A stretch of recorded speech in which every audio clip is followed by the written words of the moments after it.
Bonjour à tous. Donc, fin du chapitre concernant loi de la place, le champ magnétique et loi de la place. On termine par ce qu'on peut s'apparenter à un exercice qui peut être posé assez régulièrement au concours. C'est le mouvement d'une spire plongée dans un champ magnétique. Le mouvement d'une spire autour d'un axe fixe, et cette spire étant plongée dans un champ magnétique, cette spire parcourue par un courant étant plongée dans un champ magnétique, et donc cette spire peut être rectangulaire, comme c'est le cas dans cet exercice, ou bien circulaire. Et alors, dans les problèmes, évidemment, vous serez amené à étudier le mouvement complet. Là, on ne va pas s'intéresser au mouvement, mais simplement à l'expression du moment des forces de la place et faire le lien entre le moment des forces de la place et le moment magnétique. On va voir qu'il existe un lien que vous ne serez plus obligé de démontrer ultérieurement. Alors, donc là, on considère une spire de côté PQRS, donc PQR et S. Cette spire rectangulaire est parcourue par un courant d'intensité I et peut tourner autour de l'axe fixe delta. Alors, delta va être, je vais préciser, la cible portée par UZ. Donc vous avez l'axe UZ, je vais le remonter ici, UZ comme ceci, et cette spire est plongée dans un champ B qui est porté par UX. B, UX. Donc d'après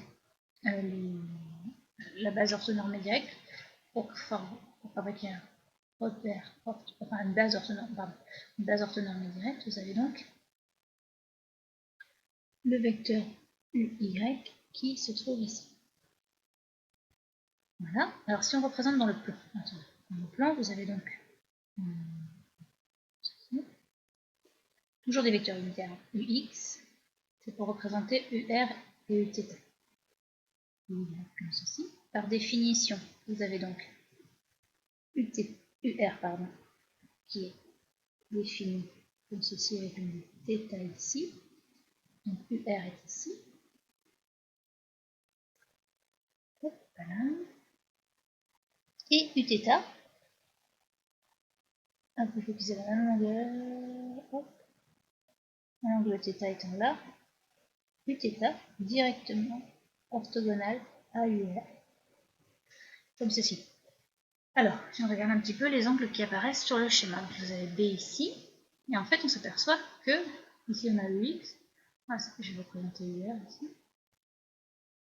Alors, pardon, je précise quand même que sur cette vue, c'est la vue de dessus de la spire. Donc là, vous avez le sens de rotation du cadre, comme ceci. Donc la spire est en train de tourner comme ça autour de U delta. Donc vous avez UR, je vais représenter Uθ ici, localement, hein, parce que ce sera donc au point P. Là, je précise que vous avez le point P, ici le point Q, le point Q ici, et qu'est-ce qu'on peut préciser d'autre? Ah oui, donc vérifiez que l'angle que vous avez entre EX et UR, ici, cet angle-là, est l'angle θ. Donc ici, vous avez donc l'angle θ qui se trouve, je vais mettre une petite flèche, vous avez donc θ ici. Voilà. Donc cet angle ici, entre UX et UR. Bon, maintenant que c'est positionné, on va pouvoir lire les questions et avancer. Calculer la résultante des actions de Laplace suivies par ce cercle. Alors déjà, donc on va exprimer la résultante, la force de Laplace. Force de Laplace s'exerce que suivi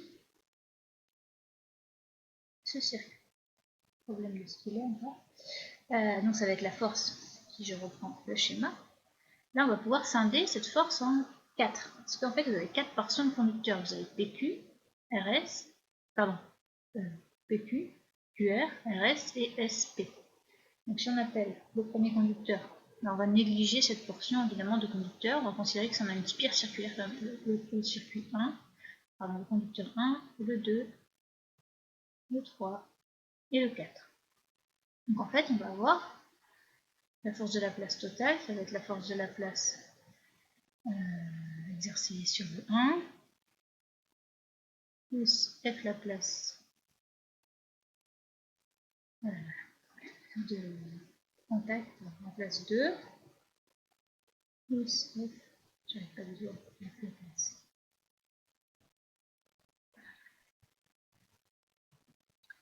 3 plus F la place 4. Bon, donc là on va pouvoir maintenant les exprimer. Donc c'est la somme de toutes les forces de la place subies par le circuit. Alors d'après l'expression de la force de la place, qui s'exerce sur une portion de circuit, on a bien I, on va mettre I en d'abord, on va orienter les conducteurs. Donc ici, les conducteurs sont orientés par I, donc on va avoir I, PQ, QR, le I étant orienté comme ceci, d'après le schéma. Donc les conducteurs sont orientés également comme ça. Donc on va avoir I, PQ vectoriel B, PQ vectoriel B, l'expression le champ B étant uniforme, plus Q, R, vectoriel B, plus R, S, B, plus S, B, vectoriel B. Ça, c'est la somme des 4 forces de la place.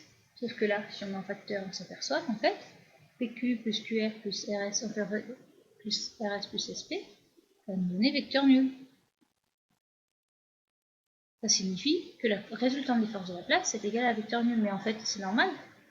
On aurait pu le dire directement, c'est entre guillemets normal, car si on revient au schéma, est-ce que le centre de gravité G ici de la spire bouge? Pas du tout, il appartient à l'axe.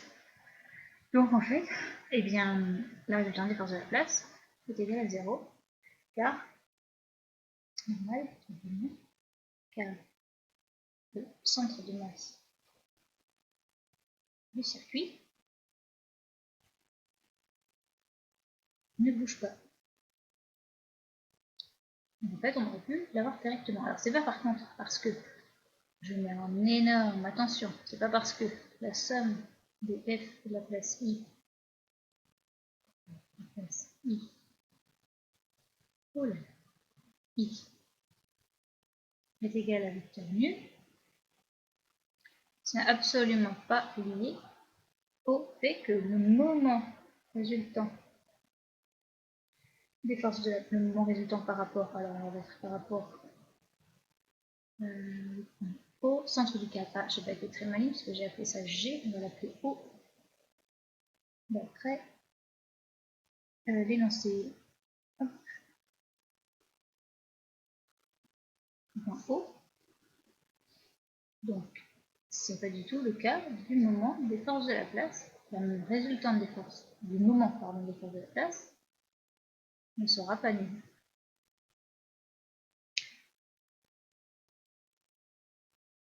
Voilà, donc c'est ce qu'on va déterminer maintenant, mais donc il faut déjà que nous exprimions. Alors je peux rappeler, donc là c'est ce qu'on veut, question 2. On va déterminer, après avoir exprimé la force de la place subie par chaque côté du cadre, exprimer le moment par rapport à O des forces de la place, le moment par rapport à O et la force de la place. Bon. Très bien, donc on va commencer par exprimer F de la place 1 sur le premier conducteur, c'est-à-dire I. Maintenant on va vraiment s'intéresser à chacune des forces de la place. Donc IPQ, PQ, vectoriel B, en reprenant les expressions des vecteurs. Donc PQ, alors pour longueur, donc B, déjà PQ c'est le longueur B, est porté par quel vecteur? Si on regarde ici, P vers Q, porté par moins UR. PQ, donc moins B, UR. Et le champ B, lui, par contre, elle est porté par EX. Donc on va avoir tout simplement I moins B, la longueur du cadre, E, N, vectoriel B de X. Je regarde à quoi ça correspond. ER vectoriel de X, alors je le fais. Ah, j'ai écrit E. J'avais U, j'ai plus l'habitude d'écrire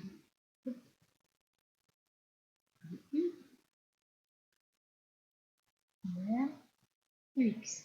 Donc si je reprends, donc bien, UR vectoriel de X, on va avoir sinus de moins θ, parce qu'on a UR vectoriel UX, donc dans le sens indirect, la rotation s'effectue quand on effectue le produit vectoriel, donc on va avoir moins J B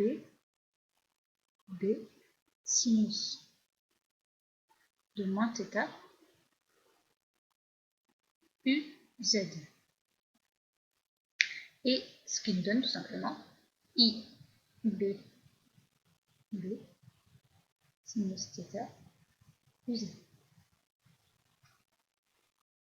Maintenant, on va faire la même chose, on va changer de page, faire la même chose pour les 4. Alors là, je vous conseille vraiment de le faire tout seul, sans regarder la correction, vous regardez après. Donc F la place 2. Cette fois, c'est I qui est 2. I, Q, R, B, QR. QR, je regarde à quoi ça correspond. QR, c'est A selon moins EZ, UZ, pardon. Donc, I, A, un synonyme qui est exposé avec un synonyme ici. Voilà. Dès que je fais quelque chose de trop petit, aujourd'hui, la stylet n'est pas connecté en fait. Problème. Donc, I, moins A, EZ, UZ, vectoriel B, X, ce qui nous donne tout simplement moins J AB UZ. Tout simplement, UZ vectoriel B, c'est moins J AB UZ. Donc ça c'est le 2. Le 2. Le 3. Eh bien, c'est I, R, S, vectoriel B.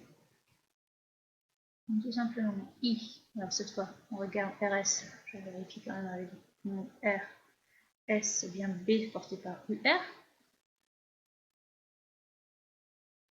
ce B, UR, U,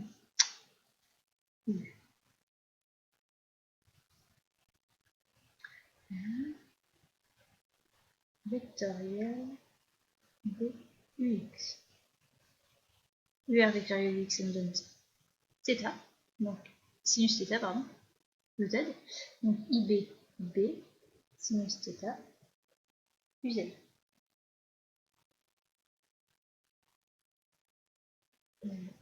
Pardon, au contraire, hop là. On reprend UR vectoriel UX, je reprends, j'aurais dû le montrer à chaque fois. UR vectoriel UX c'est toujours sinus moins θ UZ. Donc c'est-à-dire sinus de moins.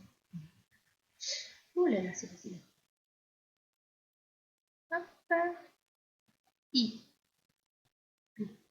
B, sinus de moins θ Z, autrement dit, moins I, B, sinus de θ Z. Donc vous avez bien compris, évidemment, comme la résultante des forces de la place va être égale à 0, comme on l'a prouvé tout à l'heure, que F4 va être égal à moins F2. C'est un idée, ceci. Donc on va avoir I,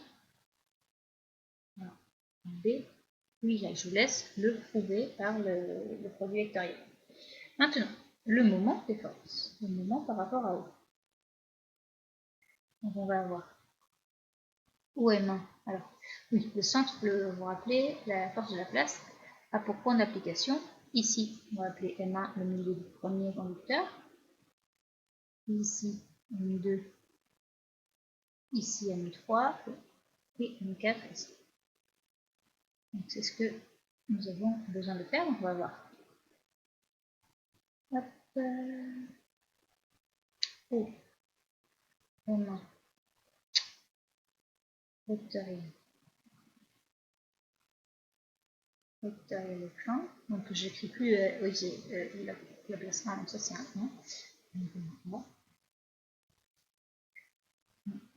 Plus OM2. Je réécris la définition, j'aurais pu écrire la somme sur I de OMI vectoriel et phi, ça aurait été un peu plus rapide. C'est ce que je vais faire, parce que là, avec le stylet. Voilà. Donc la somme sur I de OMI vectoriel F I. Et bien, tout simplement, maintenant, alors, on va peut-être regarder quand même, j'aurais peut-être, si c'était finalement plus intéressant de l'écrire explicitement. Allez, je les écris, finalement, on y gagne en fait. Parce que justement, le fait de réfléchir, le fait de les écrire comme ceci, va nous permettre de remarquer quelque chose d'essentiel qui sera valable tout le temps. Donc on va l'encadrer. Regardez la direction de OM1 vectoriel F1. Autant que j'écrive ceci. Hop, notre feuille, plus OM. 4. Alors, si je reprends OM1 vectoriel F1, hop, sur le schéma. O, M- vectoriel F1. O, mais les deux, ils sont portés par le Z. Donc, leur produit vectoriel est égal à vecteur nu. On peut regarder OM3 vectoriel F3, c'est la même chose. Hop, on va pouvoir l'écrire directement. Et donc ça, vous pourrez le retenir que le moment des forces de la place s'exerçant sur les côtés horizontaux est égal à 0. On remarque pour vous, le moment des forces de la place de la place. Ça, vous pouvez le retenir en colle, enfin en exercice d'oral, s'exerçant sur les côtés horizontaux.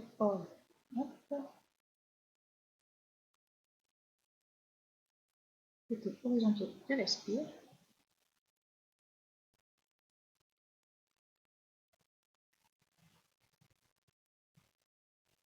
Horizontaux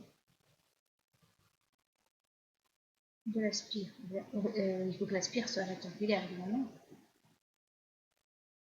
Rectangulaire. Et nul. Donc ça, directement. Maintenant, il ne reste plus qu'à exprimer le moment par rapport à O, mais des deux. Alors maintenant, donc le moment par rapport à O, on a les expressions. Il nous suffit de les réexprimer. Alors, OM1, je reprends quand même le schéma. OM1, pour que ce soit clair pour tout le monde, OM1, c'est A sur 2 EZ. Donc A sur 2 EZ. A sur 2, porté par EZ, vectoriel, l'expression qu'on a obtenue tout à l'heure. Ah oui, mais justement pas. Celui-là, il est inutile, il faut l'exprimer, bien sûr. Donc ça va être B sur 2. Hop là, c'est OM2 qui nous intéresse. Donc, OM2, ça va être moins B sur 2 ER. Moins B sur 2 porté par ER. Donc, hop. Moins B sur 2 porté par ER. Vectoriel. Porté par ER. J'ai encore écrit des U. J'ai encore écrit des E. Donc, on a des U. Hop, la cohérence. Vectoriel, l'expression de F2 qu'on a obtenue précédemment, c'est-à-dire moins I, B, non, moins I, c'est B, c'est le grand B pour le champ magnétique, A, porté par UY. C'est un U qui est commencé à se transformer en A, en E. Là, ça c'est OM2 vectoriel F2. Et maintenant, pour ce qui concerne OM4 vectoriel F4, donc là on a B sur 2, UR, vectoriel, I, P, A, Y. Et donc on arrive tout simplement à ici. Alors UR vectoriel UY. Je vais reprendre le schéma. UR, pardon, il est ici, vectoriel UY. Ça va nous donner sinus alpha moins sinus alpha, pardon. Alors, on va le reprendre. UR vectoriel UY, le UY étant ce vecteur ici. Hop. Et bien, c'est l'angle alpha en fait. Le Y étant égal à. Hop là. On va pouvoir utiliser donc UR qui est ici, donc le UX, UY, le Y étant. Alors, le Y étant là, c'est l'angle alpha qui est défini ici, parce qu'en fait, ici, c'est moins θ. On n'a pas du tout utilisé cet angle alpha, c'est vrai qu'il était positionné dans les morceaux, on a utilisé seulement le θ. Donc, on va avoir EUR vectoriel UY, c'est simplement sinus alpha EZ. Pour faire intervenir la notation de l'énoncé, donc on va avoir égal I, B, A, B, sur 2, sinus alpha, I, Z. Et ici, UR vectoriel Y, c'est toujours la même chose. Les deux signes moins, c'est annulé. Ici, on n'a pas de signe moins, donc plus I, B, A, B, sinus alpha, Z, sur 2.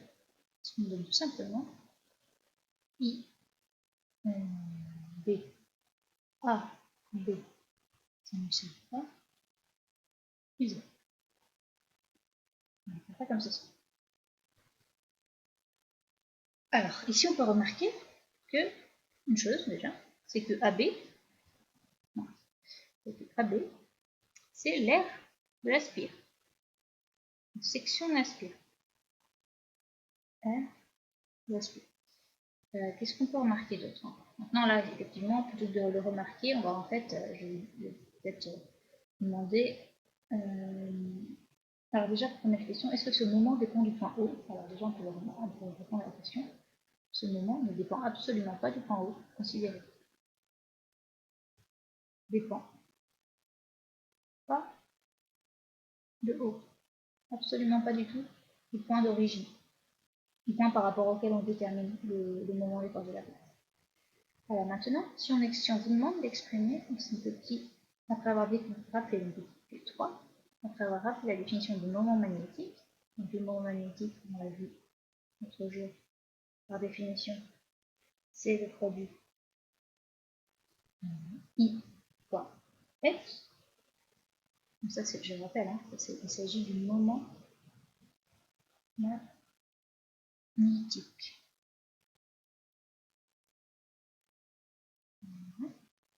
Hop, voilà. C'est le produit I. Le produit, enfin, c'est le I fois S, avec S, le vecteur surface associé à la spire, bien orienté. En fait, on s'aperçoit, si vous faites le calcul, on va regarder ce que donne le produit vectoriel. Un peu naïf, pas naïvement, mais je vous aurais demandé que vaut le produit M vectoriel 2. C'est-à-dire I, S, comment est porté S d'après la règle de la main droite? Le vecteur S est porté par moins Eθ.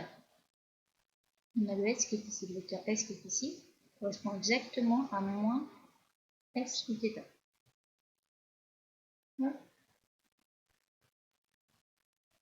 Donc c'est-à-dire moins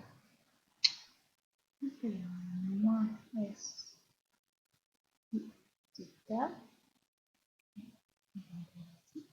vectoriel B UX.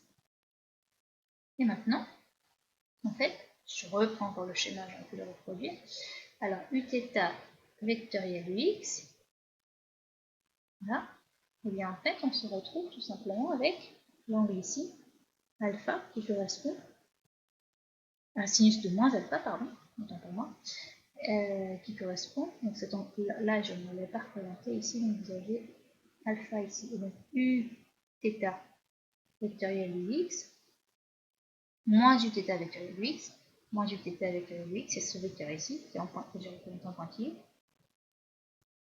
moins Uθ ici, et bien tout simplement on obtient, on remarque qu'il s'agit ici de ISB sinus